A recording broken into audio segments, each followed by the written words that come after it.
Hello everyone and welcome to the Omega Metroid podcast. My name is Andy Spiteri and as always I'm joined by Dakota Lasky. Dak, how you doing, man? I'm doing great, Andy. How are you? Couldn't be better. We've also got a very special guest on this week's show. You know him as the Webmaster of the Metroid Database. Ryan, what is going on? Hey guys, thanks for having me on. Hey, of course, anytime. We're glad to have someone with some credibility and some expertise on this show to kind of counteract Dak and I just baselessly guessing and talking about Metroid. So glad to have you here.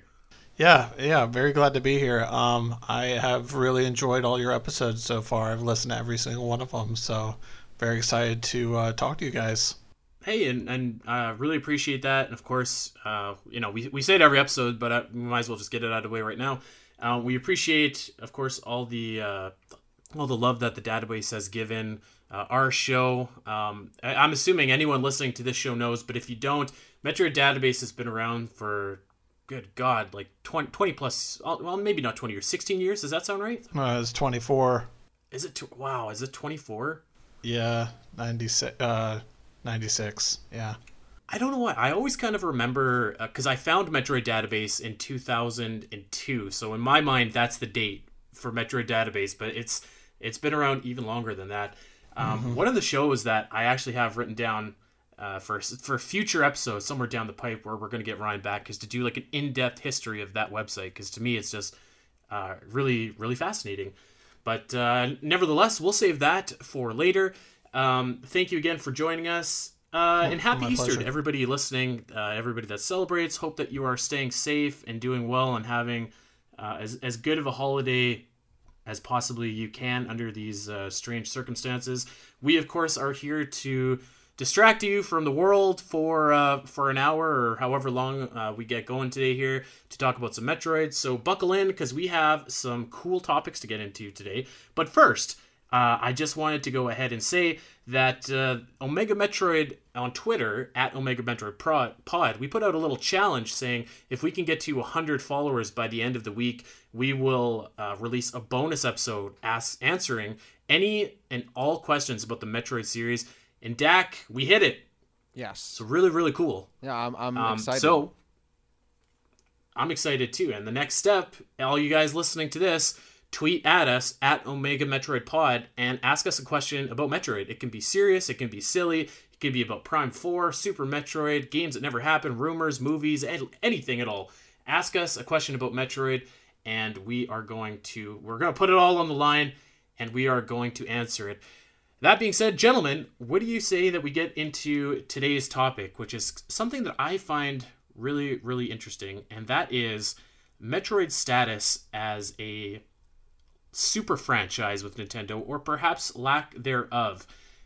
It feels like Nintendo's biggest franchises are obviously the Marios, the Zeldas, the Pokemons, the Donkey Kongs, and somewhere below that is Metroid. And I don't mean in terms of quality, I just mean in terms of sales and perhaps how it's perceived by Nintendo itself. So I wanted to talk to you guys today about that perception and really asking the million-dollar question here. Did Nintendo miss its opportunity to make Metroid into one of those mega franchises, or is there still time for that? So really quickly before we dive in, Ryan, you're probably in a better position than most to kind of judge the history of Metroid and Nintendo and stuff like that. What's your like really quick take before we really dive into this question in long form? Well, I mean, I will admit, I'm gonna try my best to not be overly negative when talking about this, because, and one of the reasons I actually picked this subject was it's a bit of a sore spot for me. I think Nintendo has dropped the ball several times and continues to do so. And I've talked about it at great length with people, especially on our forums. But I really, over the years, it's just like they keep trying, and they keep trying. They make these new games, but they forget to do something. You know, it's always just like they make these great, amazing games and they drop all this money, but then there's just one thing that they forget to do, and it just ruins everything, and then they don't get as much sales. So it's strange, but I feel like, I mean, spoiler alert, my opinion, Metroid is always going to be a niche series, no matter what, till the day I die. It'll always be niche. And that can be good and that can be bad.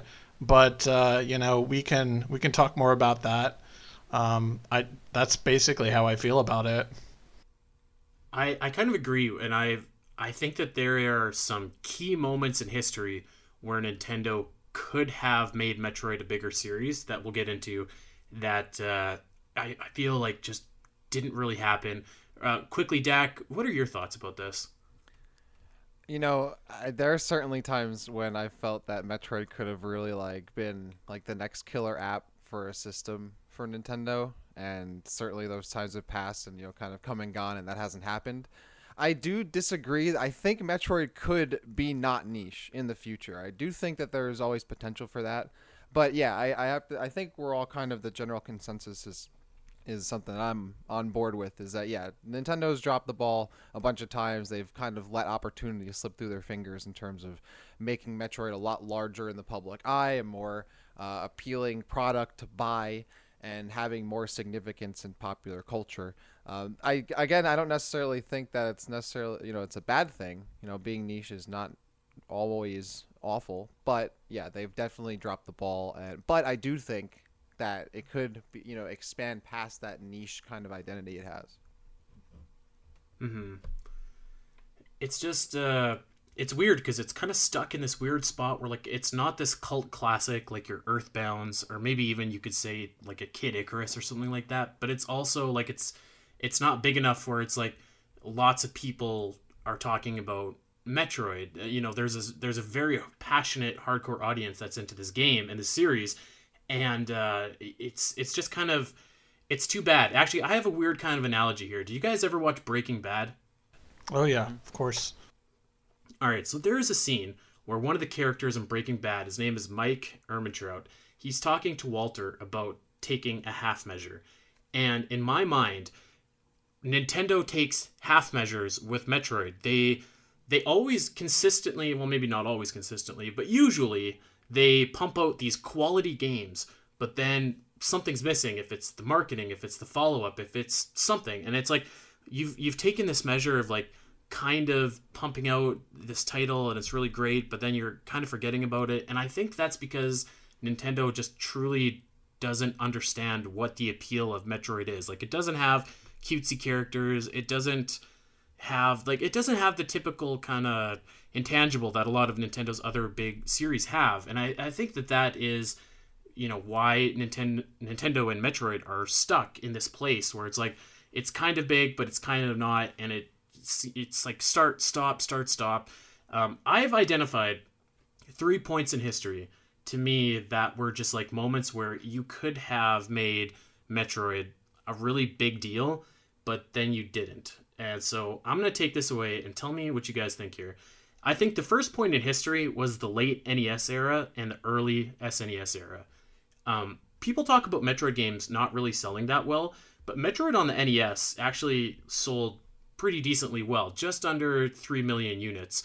I think that perhaps if Metroid 2 was on the NES as an NES sequel, there was also another game for the Game Boy. And kind of the last part of that perfect storm, if Super Metroid didn't release so late in the SNES's life cycle, you could have really pushed that up to be on more of like a Zelda level. You know what I mean? Somewhat. I think the timing aspect is 100% correct. There's just been this very strange rocky timing with the release of each new Metroid game for whatever reason. But a lot of times I do think that Nintendo, they make Metroids to sell consoles, The first Metroid game, I don't think the first Metroid game sold that well at all. And to this day, a lot of people, they just don't like it. They don't even bother playing it. And that was actually one of the reasons I made my hack, but I'll set that aside for later. I think like when it comes to Metroid 2, we have to think that as well was kind of a way to push consoles. You know, that was a creation of Gunpei Yokoi, and you know he wanted to get Metroid on the system because he helped make the first game, I think, right? Or maybe not. I believe so, yeah. Is his name credit? I think his name is in the credits of the first one. But anyway, like he wanted to get Metroid 2 on the Game Boy. So then, you know, we have this timing thing where after it came out on the Game Boy, and again, it probably didn't do too well then. There was a timing between when Metroid 2 came out and then Super, and people again weren't really all in for Metroid at that point, unfortunately, and Nintendo didn't market it yet again, and that is actually one of the biggest problems is their marketing. So if you want to set that aside, and we could talk about marketing later, or however you want to go about it, but I do think there's just been this terrible lack of marketing, a proper way to market the game, and it's just exactly what you said. They don't know what to do with it. It's just like lost on them. I don't understand it. No, that's a good point, because I think, you know, when you look at it from, you know, a Japanese perspective, what makes Metroid what it is isn't really popular over in Japan. Like it's based on an American movie. Then like Metroid Prime comes out very later, and they're not really big on FPS games. So I think too, like maybe Nintendo of Japan never really knew what to do with Metroid. Like the Japanese audiences maybe didn't cling onto it like hugely. They could have played other similar games on those consoles, maybe like a Kid Icarus, or just go right to Zelda or Mario. I think the timing point is really significant, because if you're trying to be a Metroid fan from the very beginning, arguably Metroid really doesn't start to get like solid until Super Metroid, and there are the weird timings on games. Super Metroid comes out late in the SNES's lifetime, and before that you only had 2 games to play. That's if you had an NES and a Game Boy at the time. You know, that it's interesting you guys bring that up, because I wasn't a Metroid fan until really Metroid Prime and Metroid Fusion then. So when I got into Metroid, there were a lot of games coming out, and they're all pretty quality games. I didn't have to wait very long for a new Metroid game after I got into Metroid Prime and Fusion. Metroid Prime 2 came out pretty quickly after. Zero Mission came out 3 years later. You know, Hunters came out, Pinball came out, and the rest of the Prime series came out. There were a lot of games you could play, and they're all pretty solid to great games.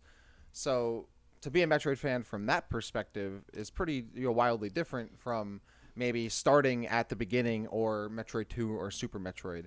So it's interesting to hear that stuff, because yeah, it's kind of hard and almost desperate to be a Metroid fan from the very beginning, because it's very inconsistent in terms of how the games come out, the quality of the games, where they come out on, the timing of them, how they're pushed, how they're not pushed.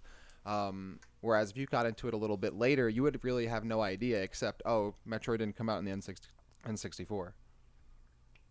Yep. That was another reason, like, the only instance of Samus we got on this 64 was Smash Brothers.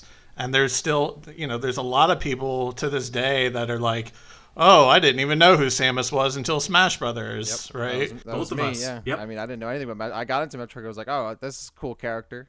I'll play that. Right. It's that crazy robot that Yeah. shoots missiles, you know? Exactly. And you know, I was gonna put that down and say, like, obviously more games equals more exposure equals more. So I didn't really narrow in on that, but sitting out the N64 era certainly did not help Metroid. No, because you not look at at, all.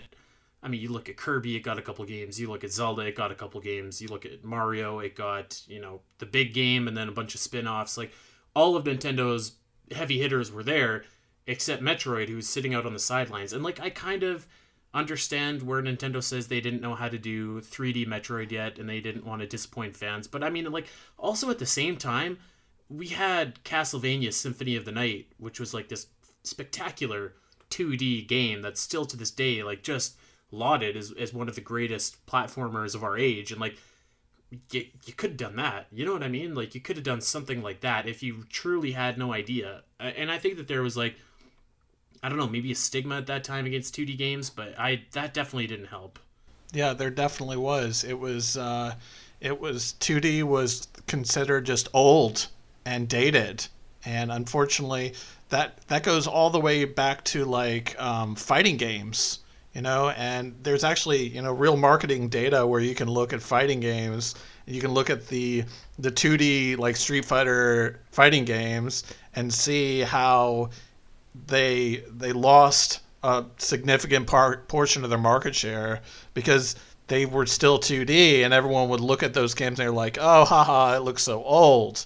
When, this new fangled 3D was on the market, wowing everybody, and people were kind of gravitating towards that instead.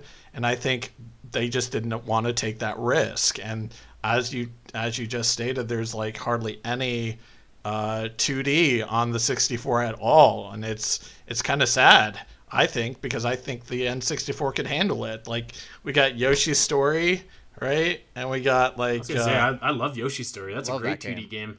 Right. And we got Mischief Makers, I think. I mean, do you want to consider that 2D? It's basically a 2D game.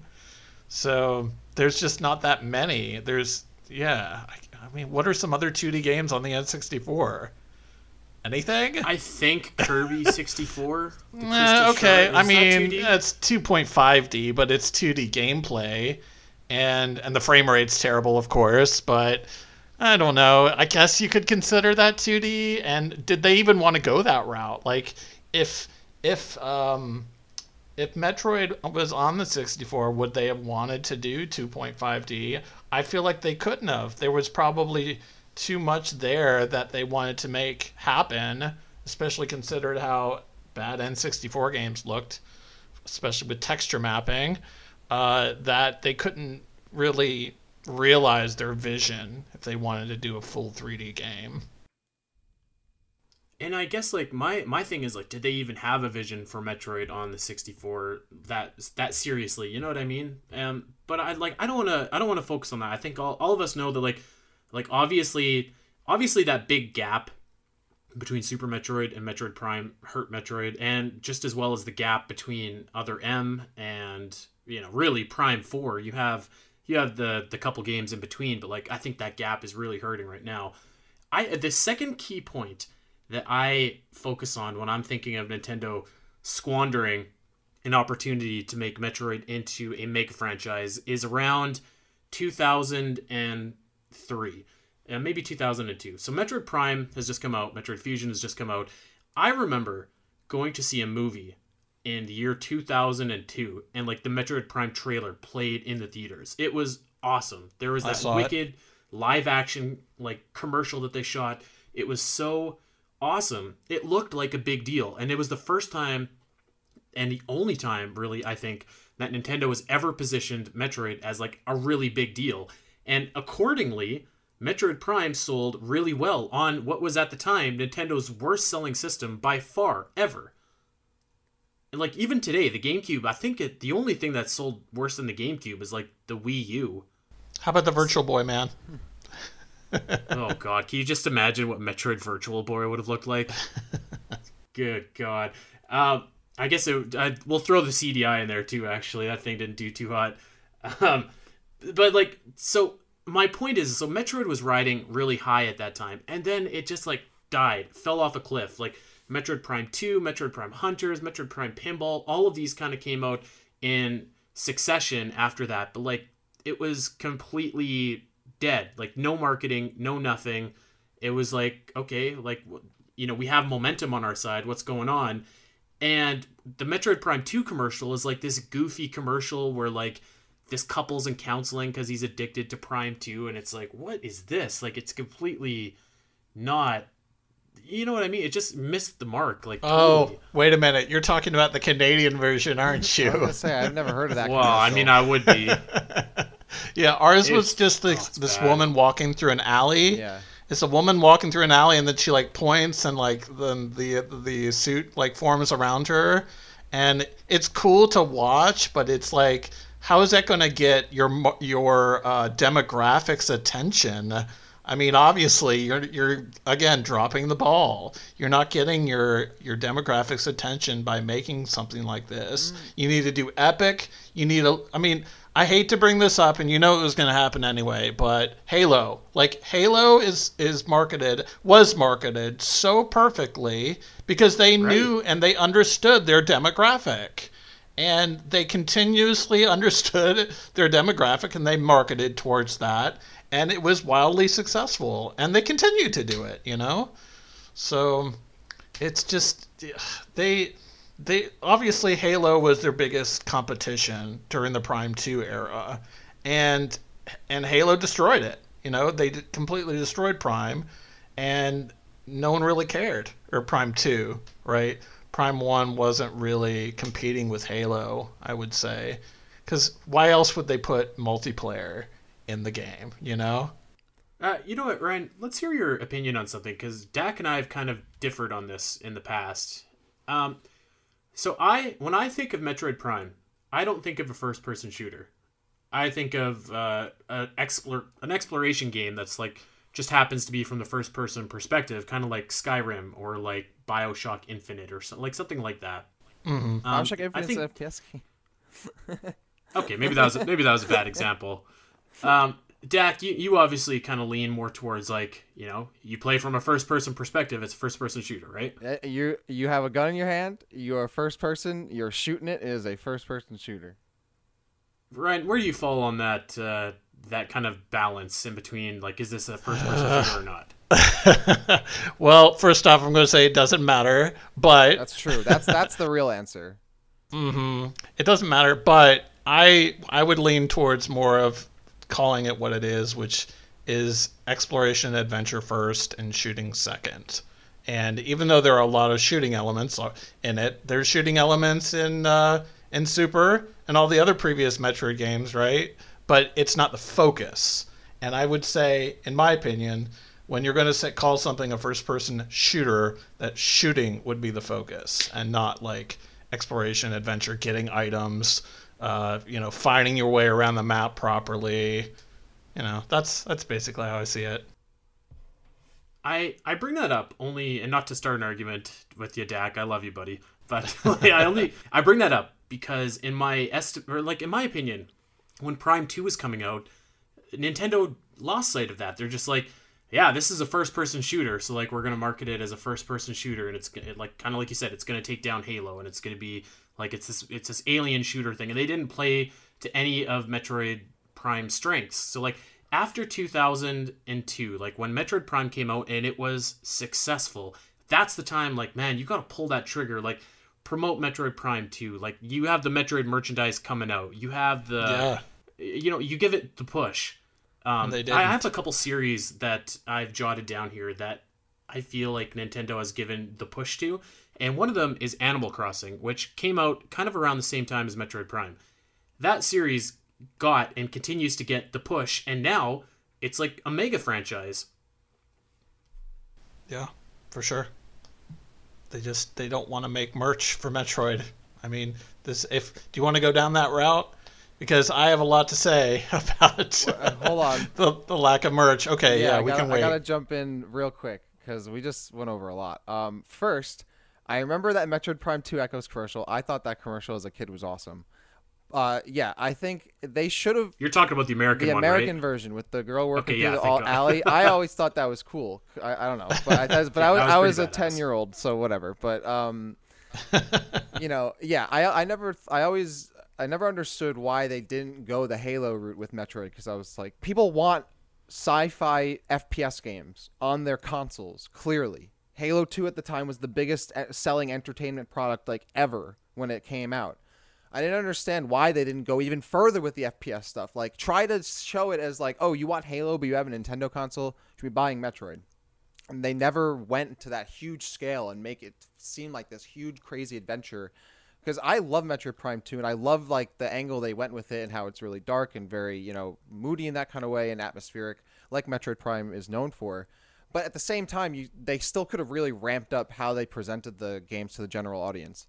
And I never understood why they didn't like strike when the iron was hot. Like, people clearly wanted Halo, they wanted that kind of game, and they didn't go full force into it. I wish they had, because Metroid, that is the peak time Metroid could have taken off. Right there is that Metroid Prime, Metroid Prime 2 time when Halo was really popular, because all they had to do was just siphon off the Halo hype. They were never going to beat Halo. They just weren't, because they're not going to beat Microsoft.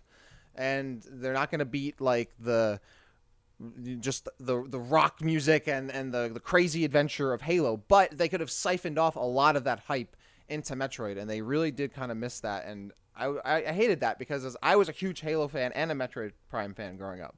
So I played both games, and I remember playing like the Metroid Prime 2 Echoes multiplayer, which, was fun for 5 minutes, but it was, pretty like half-baked Metroid, like multiplayer version of Metroid that if you've played any kind of FPS game, you know that it's not very good. But as a Metroid fan, you might be like, oh, this is kind of cool. They could have done so much more. And I think it comes back to that, like Nintendo sees themselves not in competition with other like video game developers or publishers. They kind of do their own thing. And if they see someone being successful in their own way, Nintendo's going to look at it and not be like, how can we do this the same thing? They're going to look at, how can we do something differently? How can we take this and do something differently?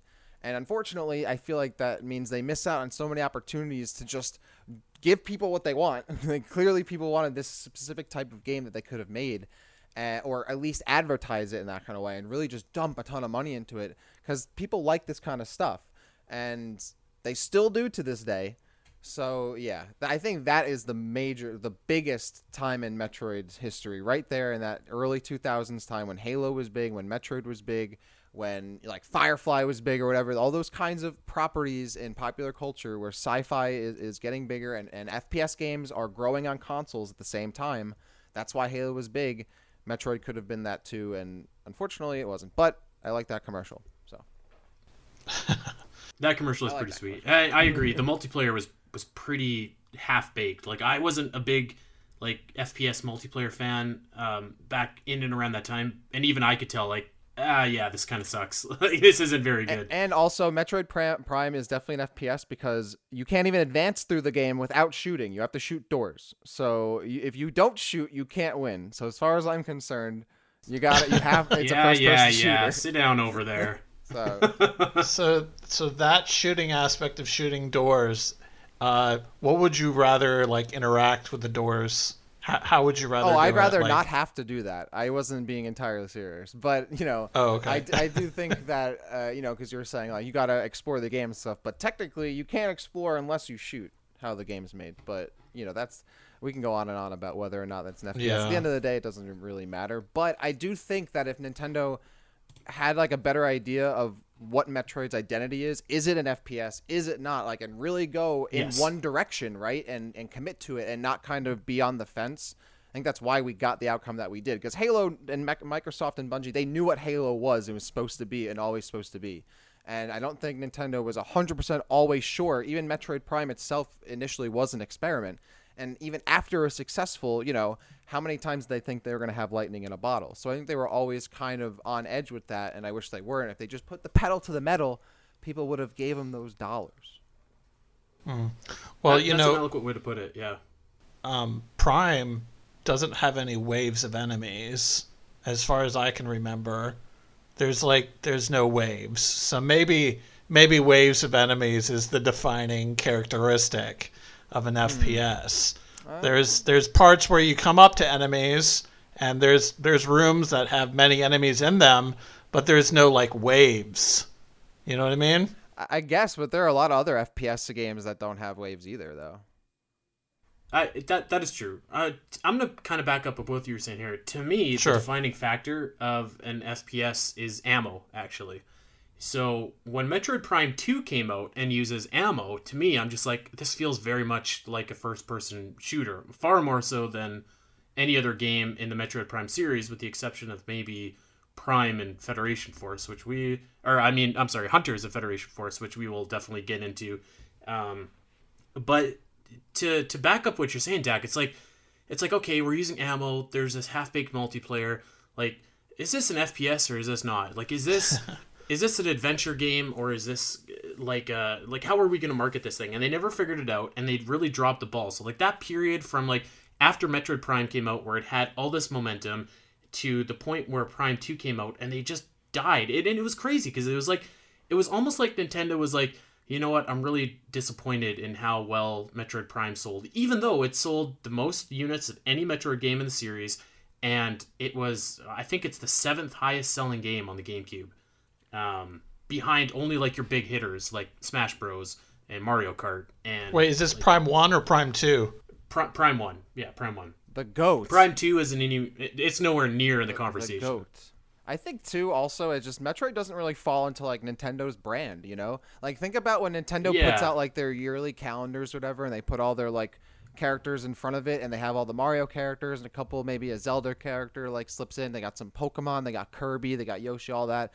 Samus is never there. Ridley's not, you know, because it's not the same type of theme and vibe. It doesn't. They're not cartoony. It's like more real and gruesome and, you know, futuristic. That, I mean, even Zelda gets kind of dangerous and kind of weird at times. But at the end of the day, it's still a pretty more or less tame fantasy world, right? So like, it doesn't really. You not, also have with Zelda the ability to pull Toon Link, who looks really cute. Exactly, yeah, you can just use Toon Link. Yeah, so it's not like congruent with other Nintendo properties. In fact, I can't even think of one except like Star Fox, which is a really, at this point, a niche Nintendo franchise too. F-Zero, which is another niche Nintendo franchise. You know, so I can't really think of any other ones that are within that same paradigm, right? And Nintendo, I don't think is ever going to break that, because they know their bread and butter is that cutesy, fun, and family-friendly kind of character that Samus isn't, Ridley isn't, Kraid isn't, Adam isn't, you know, etc. And they can't drop that. No. They can't drop that identity at all. No matter how hard they try, they just can't. And they tried with Metroid, but everyone was like, well, you know, I'm a teenage boy. I think I'm going to stick with my Xbox and my Halo. Exactly. But setting that aside, how old were you guys in 2004? I was 11. Okay. Oh, God. How old was I? I was 16? 16. Okay. I was 23. Let me ask you. So do you know about I Love Bees? Yes, I know I Love Bees. Okay. So do you know about I Love Beams? I don't know about I Love Beams. Okay. So basically, after I guess Microsoft or whoever you want to say right, did this, Bungie, right? Whoever they hired for their marketing strategy to make I Love Bees, Nintendo thought it would be so funny to do a parody of that. And what they did back in the day was they purchased a whole bunch of domains that rhymed with I Love Bees. And back on the old ass MDB message board, myself and a few of other members there, we basically just started brainstorming on everything that rhymed with I Love Bees. And we found 31 of them, and there's actually a log on our website still in our archive of all these domains. And basically when you would go to the domain, you would it would just be a black screen with a picture of Samus's face, and it says, "Never send a man to do a woman's job." I think that's what it said. And it was like they were just poking fun of I Love Bees and Halo 2. And it was lost on most people because no one really cared. No one except, you know, this little niche audience in the Metroid message board, the Metroid Database message board. But, I mean, it was fun for us, and we thought it was hilarious and great. But most people were just like, I don't care. This is dumb. This is Nintendo trying I to be just silly. looked up what this is. This is wild. I had never heard of this. Yeah, that's... I'm going to take us to the third moment in my time where I'm just like, man, I think Nintendo could have made Metroid a big deal here, and they also squandered it. And this actually kind of takes place around the same time as they dropped the ball with Prime and Prime 2. But I also thought that this was also like significant enough to just warrant its own entry into my list here. Do you remember in what was it, 2004, 2005, when the Nintendo DS came out? Yeah, I love the DS. How could you forget? That thing went on to sell like millions and millions and millions of units, and anybody that bought a DS in the early days, which was a lot of people, not like the 3DS, which really struggled out of the gate, was gifted a demo of Metroid Prime for Hunter's First Hunt, which was kind of like this cool little like basically just a demo of what you could expect when Metroid Prime Hunters actually went out and released. You know, a lot of people got it. They were exposed to Metroid. It wasn't very long, but it looked pretty cool. And that's a time when it's like, oh, you know, great. I can't wait to play this game on my new Nintendo DS. Like, I'm gonna go over to Walmart and I'm gonna pick it up, and you know, now I have something to play. However, Metroid Prime Hunters did not come out until March of 2006. So you had this demo that millions of people have in their Nintendo DSs, and the game isn't even available to purchase for like another year and a half. Like, what? That's crazy. And not like, to mention the hardware. I kind of understand. There was different hardware iterations. I think that didn't the DS Lite come out before Hunters came out? Like, they changed hardware, right? Like, you have to look at that on it was wild. It's like, why release this demo with the DSs if you have no plan of following up on it? Like, right. That could be, you know, that could be as big or maybe bigger than including Samus and Super Smash Bros. So actually, Metroid Prime Hunters came out in March of 2006. The DS Lite came out in June of 2006. So still very close. Oh, it was only months out. Yeah. So not only was it a months out, but it didn't even come out to take advantage of the DS Lite's, yes, you know, extra features. And like, I'm playing Hunters right now, and you know, it's, I think even if they would have had it ready for release there, I don't know that was like the best representation of everything that Metroid is. I love and I'm not saying it's a bad game. I'm not saying it's a bad game.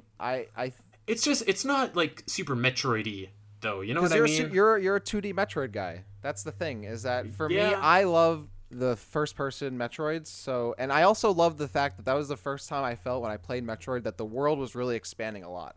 You know, you had all these different characters coming in and all that. I love that about Hunters. I think the problem with Hunters, which is the problem for really any kind of FPS game on Nintendo systems, is that you don't buy Nintendo systems to play FPS games, and FPS players don't own Nintendo games a lot of the time, or Nintendo systems a lot of the time, especially back then. Nowadays, it's a little more common. You see people, they have a PC and a Switch or something like that, because a lot of the games they could play on like an Xbox or PS4 comes out on their PC. You can only play certain games on your Switch. You can play everything else on your PC. But back then, there wasn't as much crossover. A lot of people who played PC games kind of just played PC games. And if you played console and you played FPS games, if you weren't playing on your PC playing FPS games and you were a console player, you were playing FPS on your Xbox or your Xbox most likely.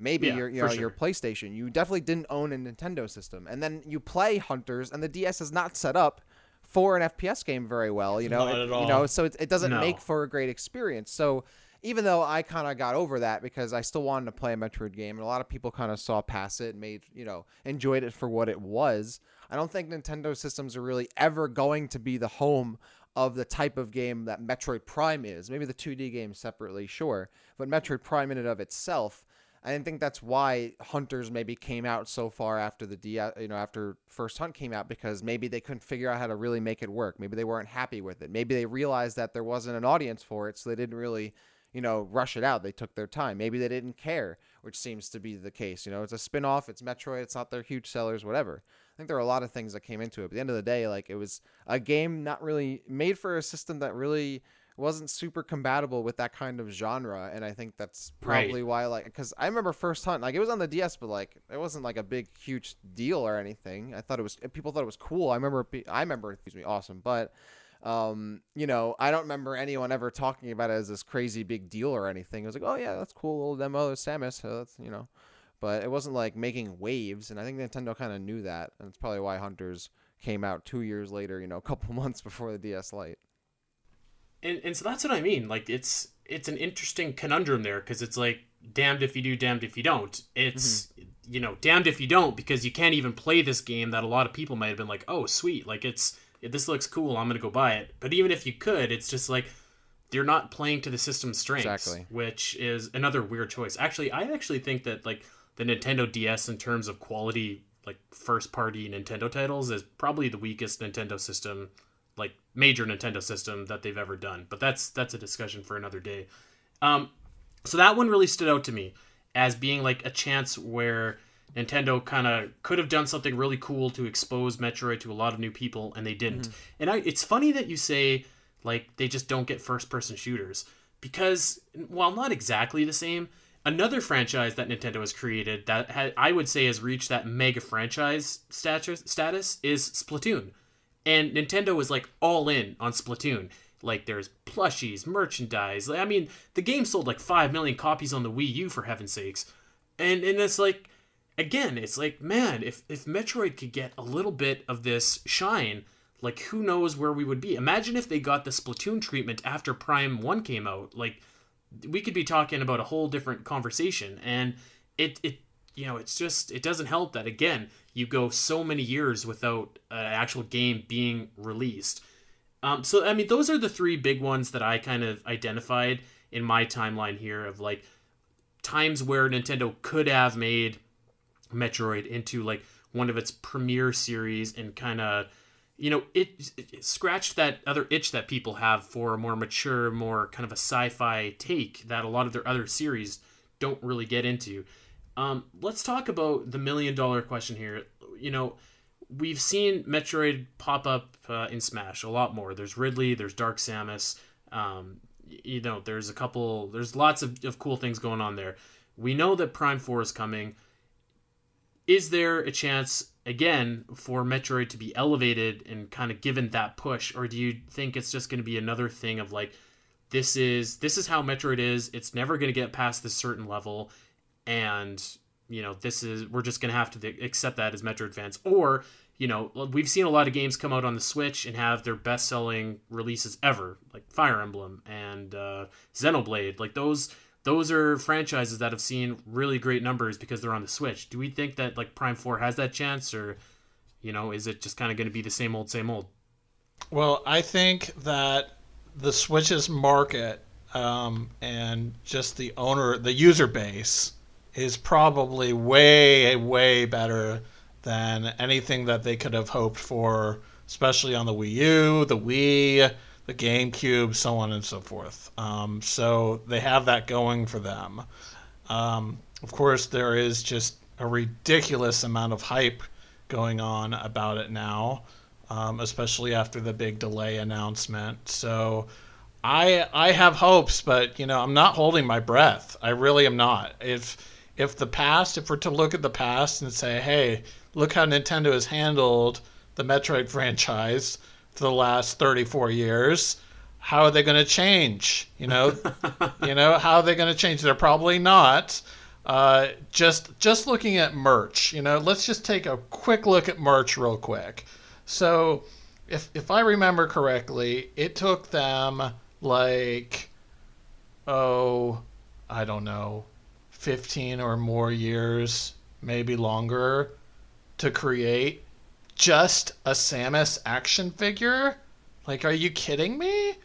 So it took you this long to give people an action figure for the main character of your game, and then further past that, you're not making t-shirts, you're not making any kind of merch, posters, anything really that would promote your franchise.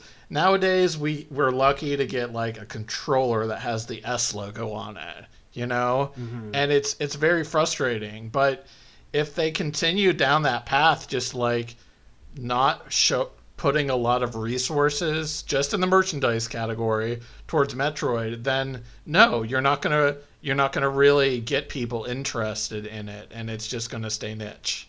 That's how I look at it.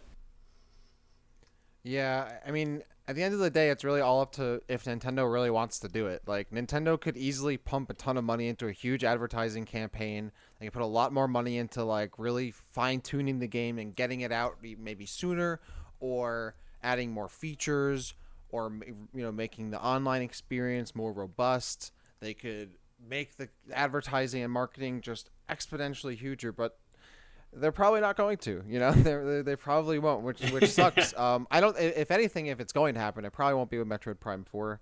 But I would really love that. I really wish they would. Again, if they didn't do it when like the Halo series was huge, and they literally could have just piggybacked off of that, like they didn't even have to do that much work back then. They could just copy and paste, and they didn't even do it then. I don't know. Like I don't think that it's not even about like whether it's physically possible. I think we all know it is. Nintendo's sitting on like, I don't know, some crazy like planet-sized amount of money or whatever it is, or they have the ability to do it, but they're not going to because it's not their vision. That's not what they want. Like that's not where they want to put their resources. The systems they make don't really cater to that kind of game. They don't, and to really get everybody behind modern Metroid, they don't have to just push the brand. They got to everybody have way more people fall in love with the characters, the places, the instances, the memorable moments. Those are all huge things that like grow a fan base that Nintendo doesn't push either. They barely push the name of the game, let alone like all the important characters and all that kind of stuff.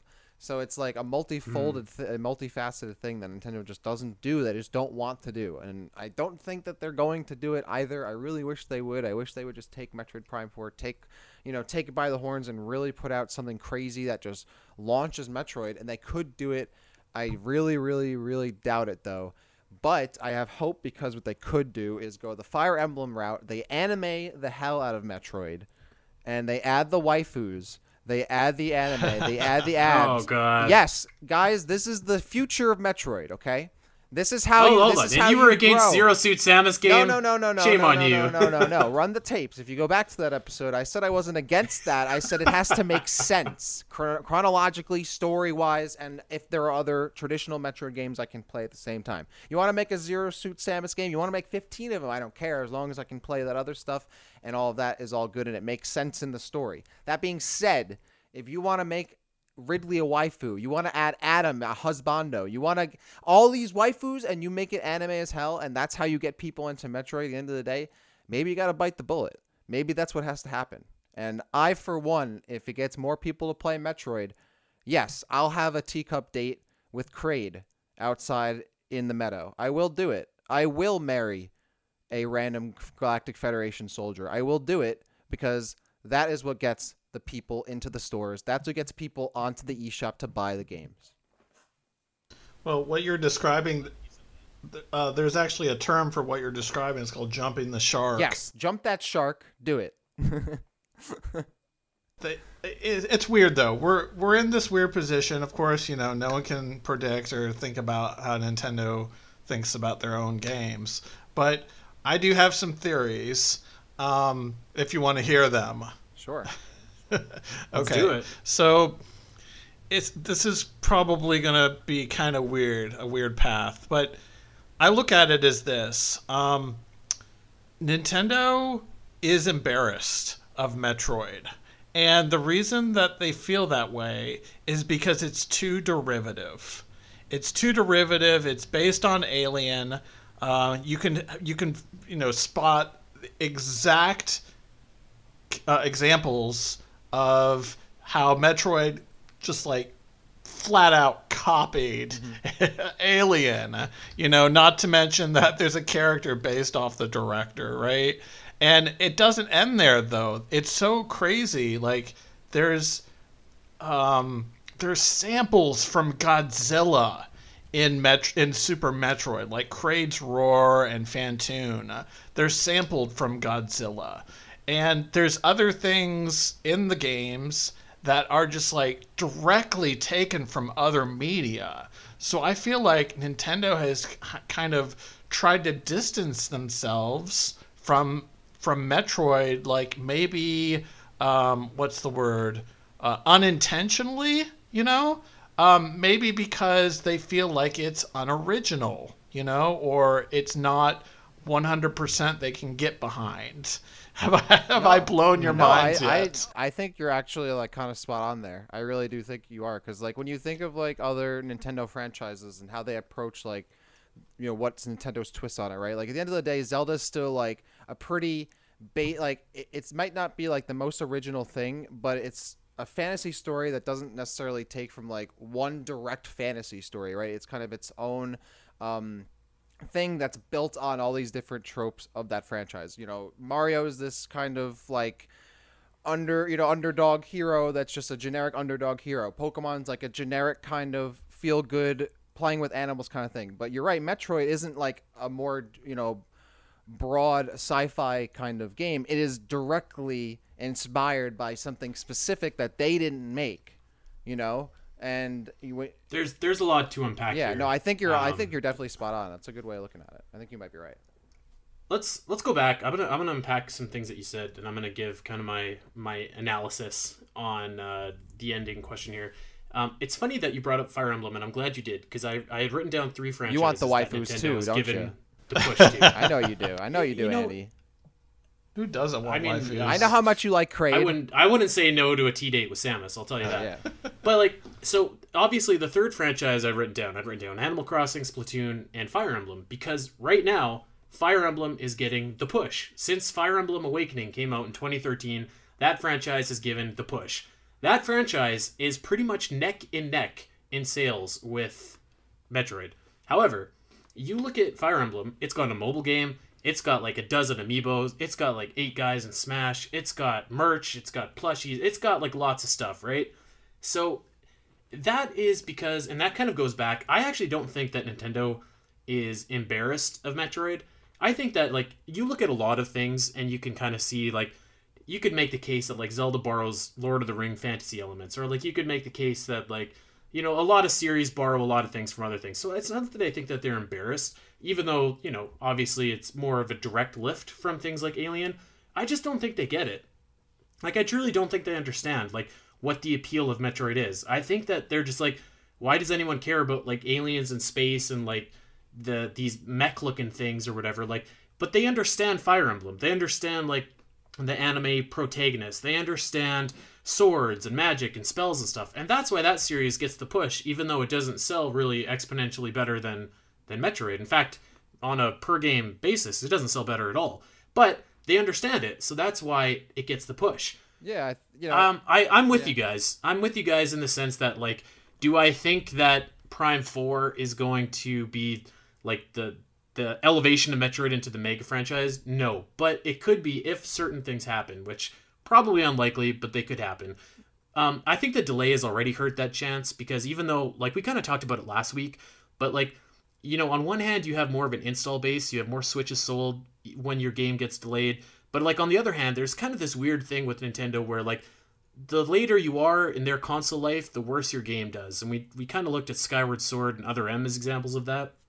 But, so that kind of hurt. But, I feel like if we get a Metroid game this year, in 2020, and it's, even just, the Prime Trilogy, that could be a step. If we get Super Metroid Remake or something like that next year, 2021 for the Switch, that could be a step. And then if, we get Metroid Prime 4 in 2022, and there's the puzzles, there's a whole schwack of amiibo, there's all this cool stuff, you could potentially, and if that game sells exponentially well because it's on the Switch, by that point we have 70 million Switches or however many we have. If all of those stars line up, and if Nintendo is all in on Metroid, that could happen. And I don't know, maybe I'm just wishing blindly here and I'm just an optimist, but I think it has a chance, because kind of like we've been talking about the last couple years, Ridley main evented E3. He was the last big reveal on E3 that one year for Smash. They did release some amiibo for Samus Returns, even though that game kind of got the short stick being promoted. There was a puzzle that they released to GameStop with Samus Returns, so at least they're, I don't know, showing some signs of life with Metroid. I'm not holding my breath, but I don't think it's impossible. Well, just pointing that the amount of merch that we have now compared to what we did have, it's been a very, very slow trickle. I'm not saying we need to look a gift horse in the mouth here or anything, but I think it's too little too late. It's to me. I mean, it definitely could be. And they just never made enough for us. And we didn't get an actual Metroid until what, the last 5 years, the World of Nintendo Metroid, and they just never really cared to make really interesting, fun, cool merch to market to teenage boys, which is the main demographic of Metroid, I would say. And again, they're just dropping the ball. But setting that aside real quick, and I'm not trying to place blame here, but we also have to consider the two people that have directed the Metroid franchise in the last, since its existence. So there's Sakamoto and there's Tanabe. And each one of these men have had different ways of directing the series, but we also have to think, how much influence did they have over actually marketing the game? Do they just make a game and say, okay, here you go, Nintendo, do what you want with it, give it to the marketing team, let's see? Or do they actually say, you know what, okay, here's this game that I pined over for the last, 5 years or whatever, and this is what it's about. You need to, point out this, and this to get people interested.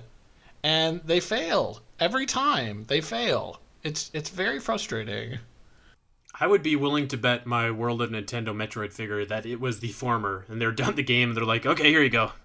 Push it out. Yeah. Well, gentlemen, that's it's a very interesting discussion, and I hope that we're all wrong. I hope that Prime 4, takes Metroid into the stratosphere, and we see a ton of different Metroid stuff hitting the shelves, merchandise, commercials. Man, give me that movie theater commercial again. That you're big time when you get a movie theater commercial. That was so cool. Ryan, thank you so much for joining us this week, and I'm sure that we'll have you on again in the coming weeks here. But it was a real pleasure talking with you. Yeah, likewise, guys. I feel like we could probably, have a part 2 of this subject matter. There's so much more to talk about, especially with, the Federation Force years, another M. Oh, there's so many things. Yeah, exactly. So, it's kind of funny because almost after each episode, Dak and I chat for a little bit, and we're just like, man, we could keep going. Yeah. Yeah, I mean, I'd be happy to come back anytime you want. I really appreciate you having me. Yeah, man, it was great chatting with you. It's always, having another person who knows a lot about Metroid and loves talking about it, I think is even better. And I think we had a really solid conversation. I'm glad you're able to take some time to chat with us, and we've got a good topic too. Absolutely. And of course, if you need Metroid news, if you need Metroid memes, if you need Metroid content, Metroid Database is where you want to go.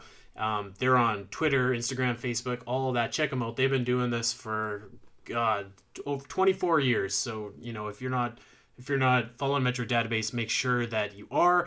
And of course, we want you to follow us as well at Omega Metroid Pod. And Dak, I'm looking forward to this Q&A show that we're gonna drop. We do a couple of these over on the Zelda podcast, and they're always really fun. So I'm really looking forward to doing that from a Metroid perspective. Absolutely, yeah. I can't wait to do it. I can't wait to do some more episodes. I'm glad that people have a lot of good, feedback and responses and are engaging with us. So yeah, looking forward to it. Yeah, and thank you to all of the people that quoted our tweet saying that if we get to 100 followers, we'll do a bonus show and said lots of good things. Make sure you give them a follow. We really appreciate that. So yeah, give us a follow. We are over on Twitter at Omega Metroid Pod. I am at Spateri316. Dak is at the Rapture _ and of course, Metroid Database is at Metroid Database. So check us all out over there, and we want you to check us out on Podbean and iTunes, or wherever you get your podcasts. Like and subscribe. Leave us a 5-star review if you think that we've earned it. And the biggest thing you can do for this show, tell a Metroid fan in your life about the Omega Metroid Pod, where they can get their fix. That's going to do it for us. Until next time, guys, have a happy holiday, and we will see you then.